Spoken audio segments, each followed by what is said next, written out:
আসসালামু আলাইকুম। কেমন আছেন আপনারা? আশা করি খুব ভালো আছেন। আমিও কিন্তু আলহামদুলিল্লাহ অনেক ভালো আছি। তার কারণ হচ্ছে আমি কিন্তু এখন চলে যাচ্ছি ঘুরতে। আর এইজন্যই বেশ চিলমুড়ে আছি। ইয়েস, আমরা এখন বাস দিয়ে চলে যাচ্ছি সেন্ট মার্টিনের উদ্দেশ্যে।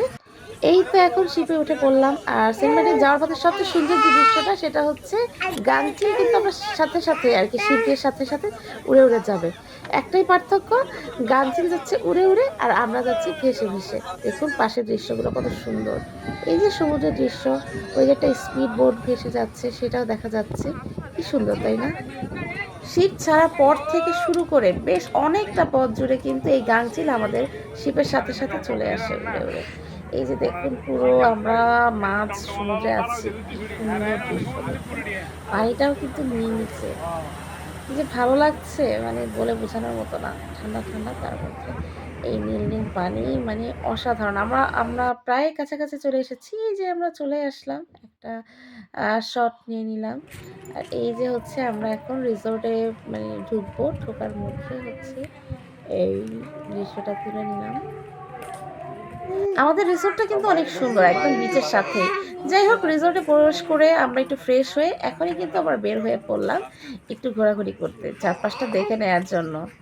এই যে দেখুন পাশে কিন্তু ছোট জায়গা রয়েছে বসার। এখানে কিন্তু এই যে পাশে একটা বারবিকিউ রাতের জন্য আরকি বারবিকিউ করার জন্য জায়গা রয়েছে। এখানে আপনি শুতে পারবেন এই বেডগুলোতে। আর এই যে দেখুন পাশে কিন্তু দেখা যাচ্ছে সামনে যে সমুদ্র রয়েছে দেখতে পাচ্ছেন আপনারা? হালকা নীল রং দেখা যাচ্ছিল কিন্তু। আমাদের রিসোর্টটা কিন্তু অনেক সুন্দর ছিল, খোলামেলা ছিল। আপনি চাইলে এখানে বসে ওই দৃশ্য উপভোগ করতে পারবেন। আর এই যে চলে আসলাম আমরা মেইন বিচে। এই এই যে প্রবালগুলোর জীবন যারা আছে। যাচ্ছেন এখানে শুয়ে রেস্ট নিচ্ছেন। এখান থেকে পেছনে যে দেখা যাচ্ছে এটা কিন্তু হুমায়ূন আহমেদের বাড়ি ছিল। মানে আমাদের পেছনে হচ্ছে হুমায়ূন আহমেদের বাড়ি এই বিচের সামনে। যাই হোক আমরা এখানে বেশ কিছুক্ষণ সময় কাটালাম। ভালোই লাগছে। এই যে দেখুন প্রচুর বাতাস কিন্তু। অনেক বাতাস। তারপরেও খুব ভালো লাগছে এই সমুদ্রের মানে বিচের যে বাতাসটা। আর কিন্তু প্রচুর শব্দ হচ্ছে, প্রচুর শব্দ। মানে সমুদ্রে একটা অন্যরকম শব্দ। এখানে কিন্তু বড় প্রবালও রয়েছে। আসার পর আরকি খুব সাবধানে হাঁটছিলাম যদি কোনোভাবেই পায়ে না আরকি পা না কেটে যায়। এসব প্রবালে কিন্তু পাও কাটে। আর এখান থেকে সমুদ্রে মানে বিশাল সমুদ্রের দৃশ্য দেখতে এত ভালো লাগছিল। আসলে সমুদ্র কিন্তু অনেক বিশাল একটা জিনিস, তাই না? বিশালতার আরেক নাম হচ্ছে সমুদ্র। আমার কিন্তু সমুদ্র সৈকতে আসতে খুব ভালো লাগে। এই যে দেখুন যত দূর চোখ যায় শুধু সাগর আর সাগর। কি যে ভালো লাগছে। আমার মতো অনেকেই এসেছেন তাদের ফ্যামিলি নিয়ে ঘুরতে। অনেক ভালো লাগছে। দেখুন হালকা রোদও আছে। ইস! কি যে দারুণ একটা পরিবেশ। যে যার মতো ঘুরে বেড়াচ্ছে। ভালো লাগছে না বলুন? এই ফিলিংসটাই কিন্তু অসাধারণ। আপনি আপনার প্রিয় মানুষের সাথে সমুদ্র সৈকতে হাঁটবেন, এটা অন্যরকম। আর সাথে যদি সন্তান থাকে তাহলে তো কথাই নেই। আমি কিন্তু কক্সবাজার, কুয়াকাটা, সেন্ট মার্টিন সব জায়গায় গিয়েছি। কিন্তু বিশ্বাস করেন আমার কাছে কেন জানি সেন্ট মার্টিনটাকে অনেক বেশি ভালো লাগে, সুন্দর লাগে। আর সবচেয়ে বড় কথা হচ্ছে এই সেন্ট মার্টিনের যে ছেড়া দ্বীপ, এটা কিন্তু অতুলনীয়। মানে এত ভালো লাগে, মানে জায়গাগুলো মনে হয় যে এখানেই থেকে যাই। আমার মনে হয় যে আমি যদি সবসময় এখানেই থেকে যেতাম, আমার মনে হয় অনেক আমার জীবনটা ধন্য হয়ে যেত, এরকমটা লাগে। এখান থেকে কিন্তু রিসর্টে আমাদের ফিরে যেতে মন চাচ্ছিল না, এত ভালো লাগছিল। যাই হোক আমরা পুরো বিকালটাই কিন্তু এখানে কাটালাম। এই যে বড় প্রবাল, এখানে বসে কিছু ছবি নিলাম আর আশেপাশের ভিউগুলো দেখলাম। কি যে সুন্দর মানে বলে বোঝানোর মতো না। সামনে সমুদ্র, পেছনে হচ্ছে এই বড় নারিকেল চিঞ্জিরার গাছগুলো, এত ভালো লাগছিল মানে বলে বোঝানোর মতো না। সবাই সবার মতো হাঁটছে ফিরছে ফ্যামিলি নিয়ে, কেউ একা হাঁটছে। মানে এই অনুভূতিগুলো অন্যরকম। আমার সবসময় মনে হয় যে হ্যাঁ আমি সমুদ্র সৈকতে বেড়াতে আসি বছরে একবার হলেও। তাতে কিন্তু আসলে সমুদ্র অনেক বিশাল, তো আপনি যখন এটা দেখবেন তখন কিন্তু সাথে আপনার মনটা একদম বড় হয়ে যাবে, আরও বড় হয়ে যাবে, ভরে যাবে মনটা। যাই হোক এখানে আমরা আরও কিছুক্ষণ সময় কাটালাম। এই যে দেখুন সামনের সমুদ্র।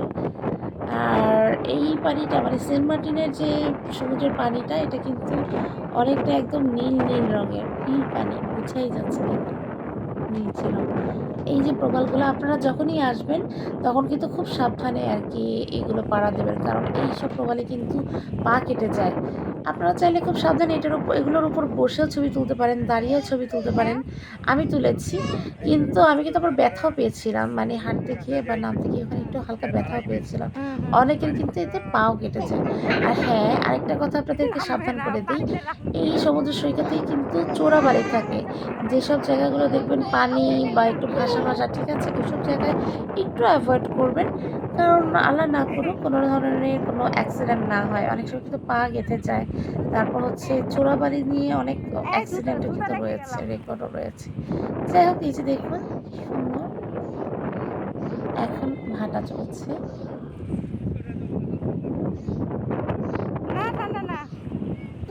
পানিতে আমি জাস্ট পা ভিজাচ্ছিলাম, কিন্তু বিশ্বাস করেন এত ভালো লাগছিল পানিগুলো দেখে, আমার মনে হচ্ছিল যে আমি একটু সাঁতার কেটে যাই বা এখানে বসে থাকি। মানে টলটলে পানি, মানে সমুদ্রের পানিগুলো এত জোস ছিল, কিন্তু সম্ভব হচ্ছিল না, আমার সাথে আমার বেবি ছিল। তো আমি ভিজলে অবভিয়াসলি আমার বেবিকে কে রাখবে, তো এই কারণে। আর আমার হাজবেন্ড মাঝে মাঝে শট নিচ্ছিল, তো তারও একই অবস্থা। যদিও আমরা পরবর্তীতে এখানে গোসল করি, খানিকটা সময় পর আমরা রিসোর্টে চলে আসলাম। এই যে অলমোস্ট সন্ধ্যা হয়ে গিয়েছে। এখানে আবার কনসার্ট হবে, লাইভ কনসার্ট। একটু পরেই লাইভ শুরু হবে। তো সেটার প্রস্তুতি চলছে। এই যে সাউন্ড বক্স দেখতে পাচ্ছি, লোকজন আসা শুরু করেছে। তো এই যে সবাই এখানে আড্ডা দিচ্ছিল। আমরা তো গ্রুপের সাথে এসেছিলাম। সময়গুলো কিন্তু বেশ মজার ছিল। কনসার্ট শেষ হয়ে গিয়েছে, এখন হচ্ছে খাওয়ার পালা। বেশ খিদে লেগে গিয়েছে, তাই যাচ্ছি আমরা খাওয়া দাওয়া করতে। এখন আমরা এই তো বারবিকিউ পার্টির জন্য আশেপাশে যাচ্ছি। সব রিসোর্ট পেরিয়ে আমরা হেঁটে হেঁটে আস্তে আস্তে হেঁটে হেঁটে আবার রেস্টুরেন্টে চলে আসলাম। তো দেখি কি কি খাওয়া যায়। যে টেবিলগুলো ছিল সাজানো, আমরা এখন বসে পড়বো। চারপাশ থেকে কিন্তু অনেক সুন্দর স্মেল বের হচ্ছিল বারবিকিউ এর। যাই হোক, আমরা এই যে দেখুন কি সুন্দর, মানে সন্ধ্যার ভিউটা না আরো সুন্দর, আর পাশ থেকে হচ্ছে শোনা যাচ্ছিল সমুদ্রের গর্জন। এই যে বারবিকিউর আয়োজন চলছে, আমি কিন্তু সকালেই বলেছিলাম যে এখানে বারবিকিউ পার্টি করা হয়। এই যে লাইভ বারবিকিউ, আসলে অস্থির লাগে আমার কাছে লাইভ বারবিকিউ। একদিকে দেখতে ভালো লাগে, আরেকদিকে হচ্ছে মানে স্মেলটা জাস্ট ওয়াও, ওয়াও, অনেক জোস লাগে। তো সবাই মোটামুটি খাওয়ার জন্য বসে আছে, ওয়েট করছে। দেখি কখন বারবিকিউ হয়, কখন আমরা খেতে পারি। সবাই কিন্তু অপেক্ষা করছে। এই টেবিলগুলো খালি রয়েছে এখানে, মানুষজন আসা শুরু করেছে। তো দেখি আমরাও এখন বসে পড়বো একটা জায়গায়। এই যে টেবিল, এখানে এখনো লোকজন আসেনি, তবে এসে পড়বে একটু পরেই, দেখি মানুষ এসে পড়েছে। খাবারের কিন্তু অনেক রকম আয়োজন করা হয়েছিল, কিন্তু আমরা হচ্ছে যে কোনো মানে সবাই মিলে চয়েস করছিলাম যে কী কী খাওয়া যায়। এই যে আমার মতো, আমাদের ফ্যামিলির মতো আরও অনেক ফ্যামিলি এসেছে, যারা হচ্ছে তাদের মানে স্বামী সন্তান নিয়ে এসেছে। তো ওয়াইফ নিয়ে এসেছে, মানে ভালোই লাগছিল, সবার সাথে গল্প গুজব করছিলাম। আর কিছুক্ষণ অপেক্ষা করার পরেই কিন্তু আমাদের খাবার চলে এসেছে। এই যে আমাদের খাবার চলে এসেছে। এখানে কিন্তু বারবিকিউর জন্য, হ্যাঁ, এখানে অপশন ছিল কেউ মাছ কেউ মাংস। হ্যাঁ, লইট্টা ফ্রাই যেহেতু আমরা পাওয়া গ্রুপের যায়। সাথে আমি এসেছি, কেউ মাছ পছন্দ করছিল খাওয়ার জন্য, আবার কেউ কেউ পছন্দ করছিল হচ্ছে মাংস বা চিকেন, যেটাই বলেন না কেন। সাথে ছিল ডাল, সবজি আর হচ্ছে রুটি, তন্দুর রুটি। এই যে লাইভ দেখুন, আপনাদেরকে একটা জিনিস দেখাবো। লবস্টার হচ্ছে বারবিকিউ করা হচ্ছে, সাথে ছিল চিকেন আর ছিল হচ্ছে তেলাপিয়া মাছ আর বিভিন্ন সামুদ্রিক মাছ ছিল। এখানে কিন্তু বিভিন্ন ধরনের সামুদ্রিক ইয়ে ছিল, মানে জিনিস ছিল, কে কোনটা পছন্দ করে সেটা চুজ করছিল, কে কোনটা খাবে সেরকম অনুযায়ী এখানে দামাদামি করছিল। দেখাচ্ছি আপনাদেরকে অনেক সমুদ্রে মানে সামুদ্রিক মাছগুলো, দেখুন কি সুন্দর, কি ফ্রেশ মাছগুলো।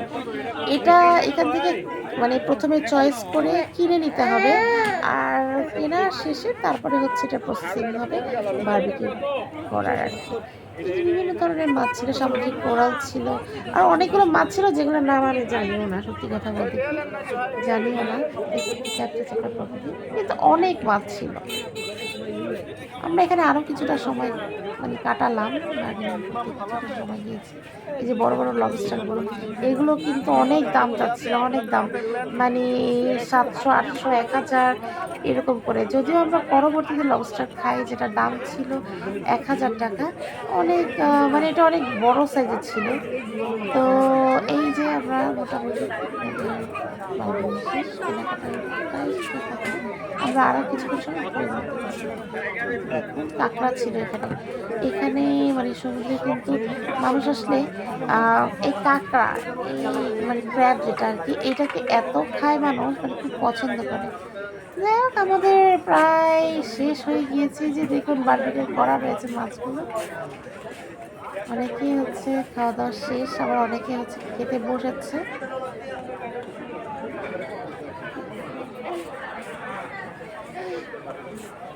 তো খাওয়া-দাওয়ার পর এই যে ছোট বাবুটা একটু হাঁটাহাঁটি করছিল। সামনে কিন্তু আমাদের হচ্ছে লবস্টার চলে এসেছে। তো আমরা হচ্ছে এখন এই লবস্টারটা খাবো। এটা কিন্তু সবচেয়ে বড় সাইজের লবস্টার। এটা খুব মজা ছিল। এই বাবুটাও বসেছে, বাবুটাও খাবে। তো আমরা হচ্ছে মানে ২ জনের জন্য এই লবস্টারটা নিয়েছিলাম এবং লবস্টারটার টেস্টটা ভালোই ছিল। এভারেজ ছিল বাট খারাপ ছিল না। তো যাই হোক নিত্য নতুন অনেক ধরনের ভিডিওই আপলোড করছি। তো আপনারা আমাদেরকে জানাবেন যে আমাদের ভিডিওগুলো আপনাদের কেমন লাগছে। লাইক করবেন, কমেন্ট করবেন আর আমাদেরকে বেশি, বেশি অনুপ্রাণিত করবেন, উৎসাহ দেবেন যে কোন ধরনের ভিডিও আপনারা পছন্দ করছেন। যাই হোক আজকে এই তো খাওয়া-দাওয়া শেষে আমরা চলে গিয়েছিলাম রিসোর্টে। শরীরটা অনেক ক্লান্ত লাগছে। তো এখনই আমরা মানে তারপরে আরকি খাওয়া-দাওয়া শেষে একটু খানিকটা রেস্ট নিয়ে আমরা ঘুমিয়ে পড়লাম গল্প করতে, করতে। আমাদের চ্যানেলটাকে ভালো লাগলে ভিডিওগুলো ভালো লাগলে সাবস্ক্রাইব করতে কিন্তু ভুলবেন না।